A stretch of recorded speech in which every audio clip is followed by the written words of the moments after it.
राधानगरी तालुक्यात यावर्षी 15 मे नंतर पाऊस सुरू झाला. तो अद्याप सुरूच आहे. तब्बल 2 ते 2.5 महिने पावसाची रिपरिप सुरू असल्यामुळं ऊस पिकाचं मोठ्या प्रमाणात नुकसान झालंय. त्यातच आता ऊसावर तांबेरा आणि करपा रोगाचा प्रादुर्भाव झालाय.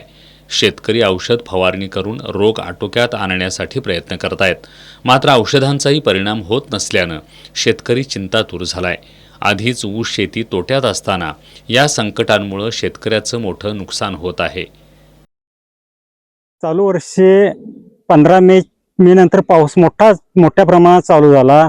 एवढा पाऊस की पूर्ण ऊसांचे नुकसान झाले. तांबेरा पडलाय आणि पूर्ण ऊसाचं वजन घटलंय. त्याच्यामुळे उत्पन्न एकदम कमी असणार. खर्च अधिक माप झालाय शेतकऱ्यांचा.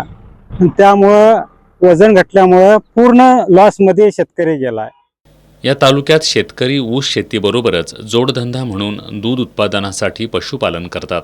मात्र ऊसावरील रोगामुळे जनावरांच्या चाऱ्याचा प्रश्नही निर्माण झालाय. शिवाय ऊस उत्पादनातही घट होण्याची शक्यता आहे.